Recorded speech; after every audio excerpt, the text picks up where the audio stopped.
Good day, and thank you for joining me for today's report regarding Mormonism, Joseph Smith and the Kabbalah, as well as related information. What sparked my interest in taking a deep dive into Mormonism is my interest in following the Chad and Lori Vallow Daybell cases in Idaho, as well as conspiracy to commit murder charges that were brought against Lori Vallow in Arizona for the death of her husband Charles Vallow, who was shot and killed by her brother Alex Cox, now deceased, in Arizona. Murder charges were brought against Chad Daybell and his wife, Lori Vallow Daybell, in Idaho for the deaths of her children. The son J.J. Vallow, 9 years old and adopted from a family member, and daughter Tylee Ryan, 16 years old, from Lori's marriage to former husband Joseph Ryan, deceased.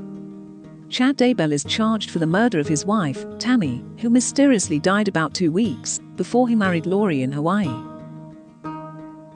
To catch up on the story, go to East Idaho News.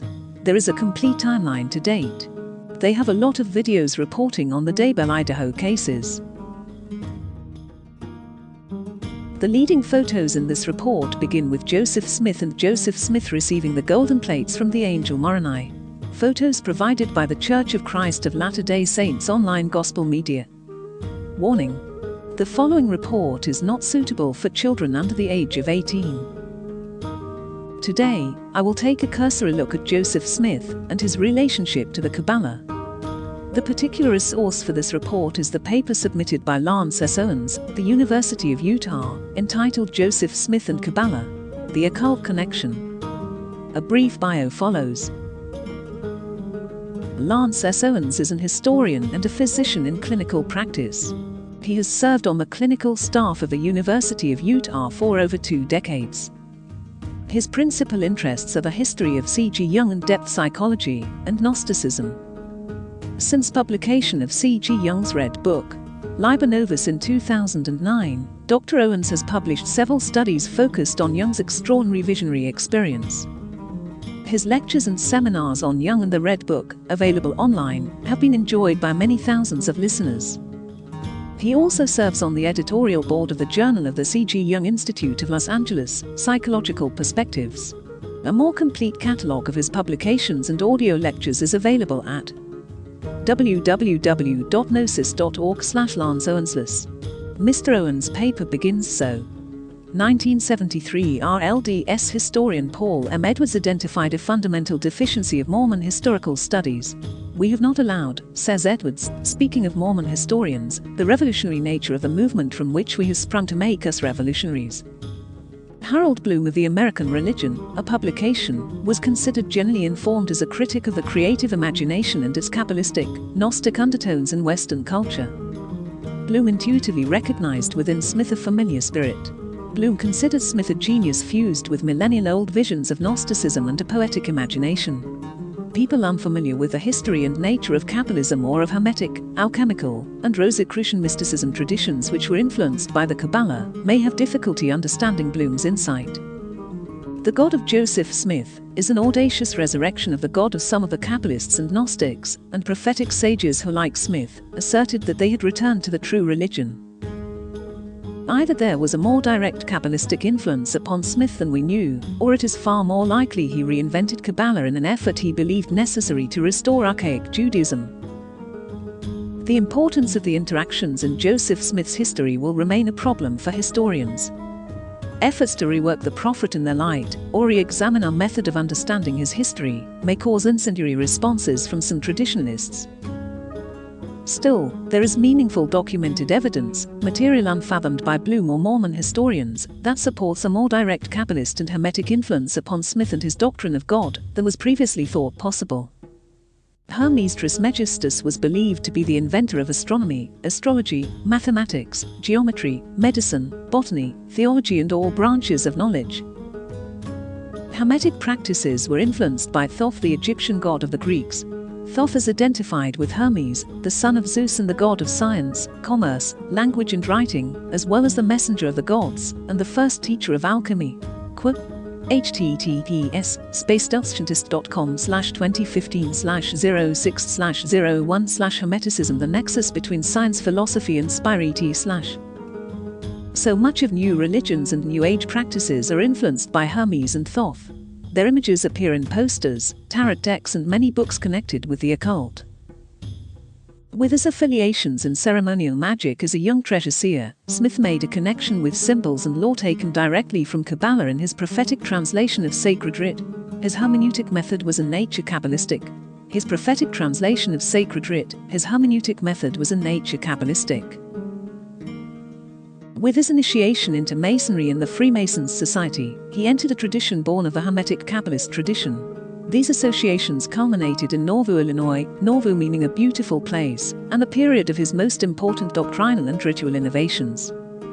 During the last year, he enjoyed a friendship with a European Jewish man well versed in standard Kabbalist works, and possibly possessing an unusual collection of Kabbalist books and manuscripts. It appears that with the thinking of the Freemasons, it is believed that the dead were buried within the faith of the mystery of the cross, which the Rosicrucian claim as their own Rosy Crucis. Regarding a pictograph found in Central American ruins, there shows the gnosis of the crucifixion perhaps 300,000 years previous to the crucifixion of Jesus.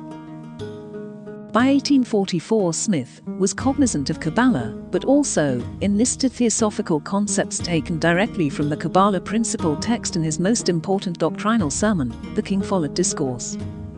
Smith's concepts of God's plurality, his vision of God as human, might have been influenced by this intimacy with Kabbalist theosophy and occult relationship coming to fruition in Nauvoo. The Hebrew word Kabbalah means tradition. The medieval Jewish culture of southern France and northern Spain acquired a more comprehensive view of tradition.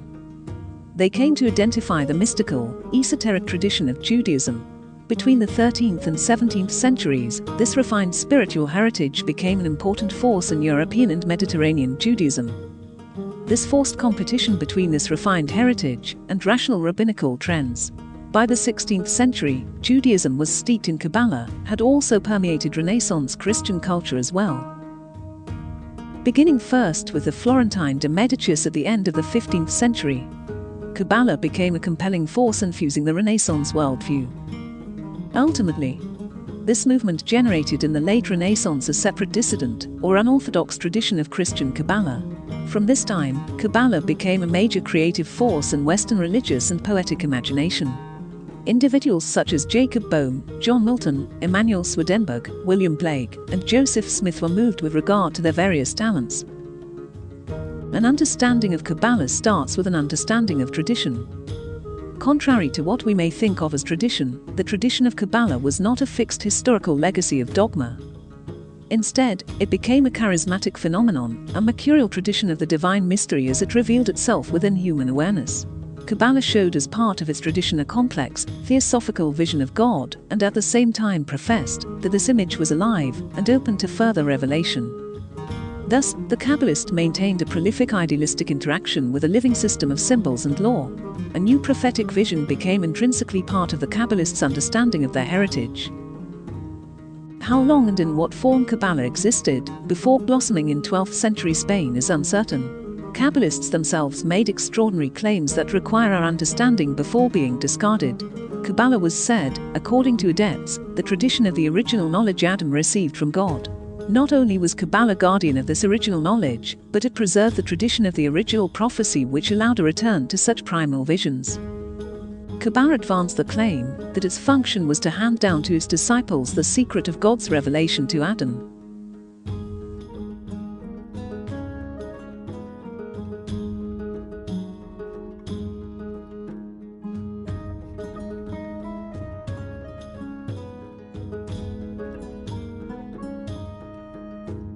The Book of Raziel, Sefer Raziel Hamelech, was the secret knowledge revealed to Adam by God. To Adam was revealed the future, and there are those who believe that the book is actually the Torah. In the Book of Raziel are revealed the secrets of heaven and earth, all wisdom. It is told that this book was given to Noah also. Later the book came into the possession of King Solomon. Kabbalah used the term tradition in a radically deconstructed sense. The tradition it guarded was not a dogmatic or theosophical legacy. It was considered a pathway to prophetic consciousness. The teachings of Kabbalah were not dogmatic assertions, they were meant to be maps intended to lead a dedicated, worthy student to experiential cognition. Quote, unlike the rabbinical tradition which placed the prophets in a past age and closed the canon of revelation, Kabbalah asserted that the only valid interpretation of scripture came when the individual passed beyond words and returned to the original vision. Though such a visionary experience was shared in full measure only by a few elite among Kabbalists, thus sustaining the heart of Kabbalah. In the inner sanctum of his contemplation, the adept Kabbalist found he became one with the ancient prophets by the vision granted by them. To speak pseudepigraphically, false or pretended incising or engraving on a hard surface, with their voice, was a natural expression of the experience. This may also refer somewhat to the golden plates received by Joseph Smith from the angel Moroni.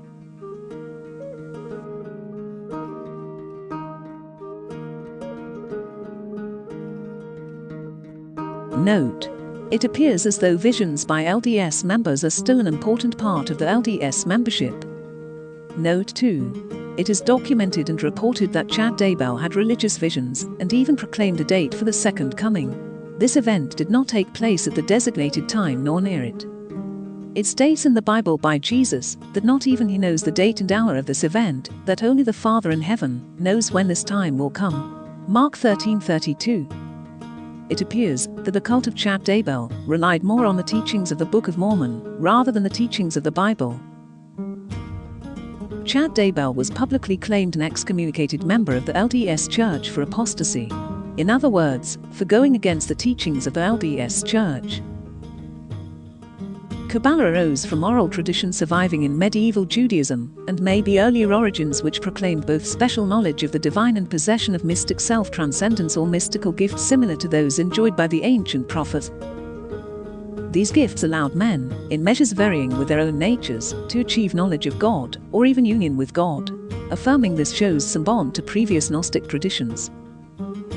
The majority of Kabbalists were not full-fledged mystics or prophets, and a great deal of Kabbalist teachings were purely intellectual theosophical speculation. Still, the heart of the tradition is a prophetic aspiration. Overall, Kabbalists left intimate records. Their material is preserved in manuscript and often held in restricted circulation of visions, angelic visitations, ecstatic transport, and divine anointing. Individuals saw themselves, and were sometimes seen by others, in the same mold as Israel's ancient prophets. A rationalistic approach to history might judge such phenomena as aberrant, even pathological. But, within the scholarly study of Kabbalah, the phenomena are so well witnessed, and so central to the tradition, that they require acceptance at the very least as empirical psychological realities. Kabbalistic experience engendered several perceptions about the divine, many of which departed from the orthodox view. The most central tenet of Israel's faith had been the proclamation that our God is one. But Kabbalah asserted that, while God exists in the highest form as a totally ineffable unity called by Kabbalah, Ein Sof, the infinite, unknowable singularity had necessarily emanated into a great number of divine forms, a plurality of God. The Kabbalist called Zereth, the vessels or faces of God. This part is very interesting as the ancient Egyptian religion recognized at one time one god with many faces, hence, the various names of gods or Netjeru or Neter as they are properly called, faces or aspects of one god such as Sekhmet, Anubis, Hathor, Ra, etc. This is also true of the Hindu religion with its many facets of one god. Many sects of Buddhism also have a myriad of gods or entities representing the human condition. The manner by which God descended from incomprehensible unity into plurality was a mystery to which Kabbalists devoted a great deal of meditation and speculation. Obviously, this multifaceted God image admits to accusations of being polytheistic, a challenge which was vehemently, and never entirely successfully rebutted by the Kabbalists.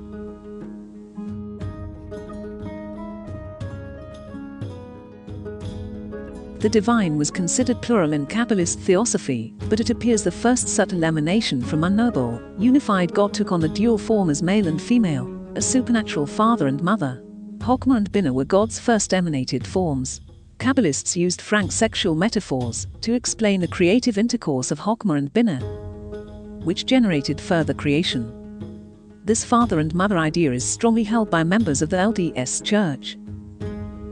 Indeed, sexual motifs and imagery permeate Kabbalist theosophy as well as Gnostic tenets, and the divine mystery of sexual conjunction called hieros gamos, or sacred marriage, captured Kabbalist imagination. Marital sexual intercourse for the Kabbalist was the highest mystery of human action that mirrored the divine, a blissful sacramental evocation of creative union. This was an image of God's masculine and feminine duality brought forth into unity, including unitary, anthropomorphic forms. In relation to Mormonism, and among several groups of 17th and 18th century Kabbalists, polygamous and various sexual relationships sometimes served as social expressions of the sacred mysteries.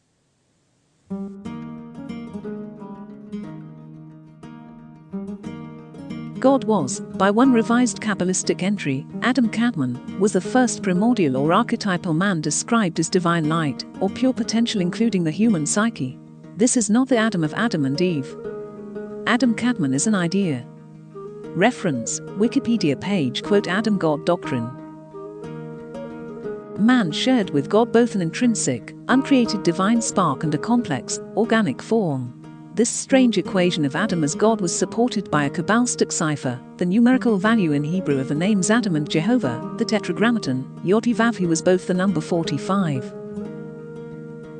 Smith taught in an 1839 sermon that Adam was actually the Archangel Michael, who held the first presidency in the premortal life. In the same sermon, Smith taught that Adam holds the keys of the universe, and so it is through his authority that all priesthood keys, the abilities to unlock particular priesthood powers, are revealed from heaven. In 1840, Smith taught that Adam is the one through whom Christ has been revealed from heaven, and will continue to be revealed from henceforth. Finally, Smith taught in his 1844 King Follett discourse that God was once a man like one of us. Reference, Wikipedia page, quote, Adam God doctrine. Thus, in Kabbalistic exegesis, Jehovah equaled Adam. Adam was God. With this affirmation went the assertion that all humankind in highest realization was like God. The two realities shadowed each other. The Kabbalist saw himself intimately involved in a story told by God. He heard the divine voice and followed. He saw that in the redemption and knowledge of creation, God depends on man, just as man depends on God. Kabbalah was a growing force in Judaism throughout the late medieval period, and the beginning of the Renaissance gained general acceptance as true Jewish theology, a standing it maintained, particularly in the Christian view, into the 18th century. Only in the last several decades of the 20th century have historians begun to recognize the importance of Kabbalah and how important it is in the history of religion and the understanding of the Renaissance.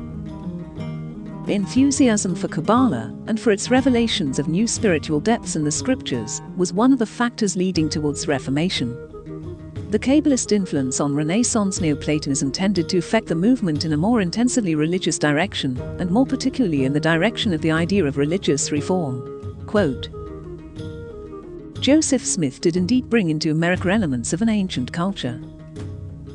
When Joseph was introduced to Jewish Kabbalah in its classic norm in Nauvoo, he found consciously or unconsciously the fiber of a thread woven throughout the fabric of his life. The magic he, Smith, met as a youth, the prophetic reinterpretation of scripture and opening of the canon to divine revelation, the Masonic symbol system. All of these were reflections of a heterodox Hermetic religious tradition that had persisted in various occult fashions within the Western religious tradition for centuries, a tradition on which Kabbalah was a most important past. This tradition, some consider occult, is now well accepted by scholars as a phenomenon of a rare human experience. As interwoven into Hermeticism, Kabbalah, a tradition not just of theosophical assertions, but a return to prophetic vision. For a millennium or more back to the suppressed heresy of the Gnostics, men and women asserted the reality of their visions and experiences. They saw themselves as prophets.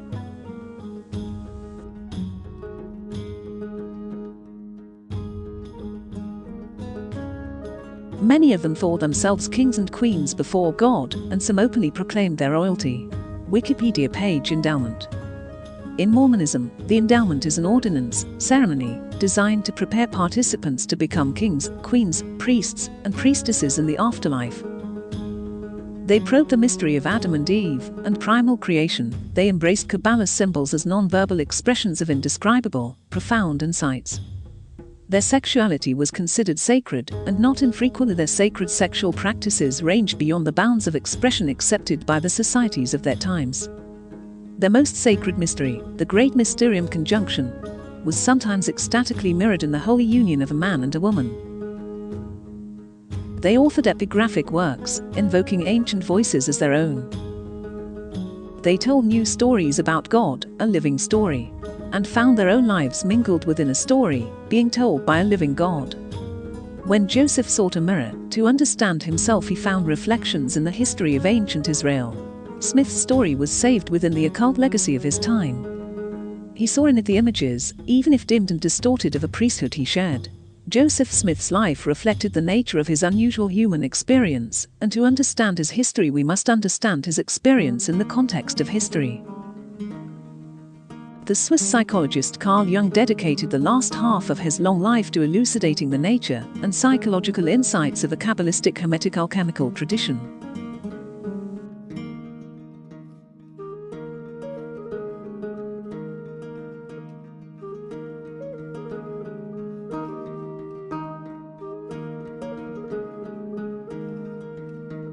Jung felt this tradition held the pearl of great price, the treasure forgotten by Christianity Protestant evolution. It was at the Uranos conferences, donated by Jung, that Gershom Scholem, the preeminent pioneer of Kabbalist studies, opened the eyes of Western scholarship to the traditions important in our history.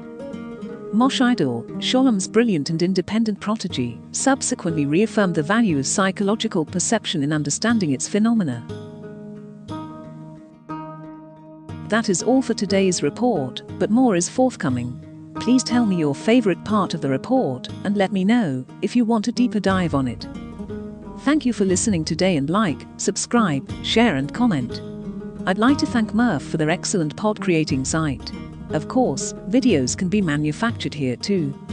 Thanks to Murph for the soundtrack and various points for photos. Until next time, be safe and well. Bye for now.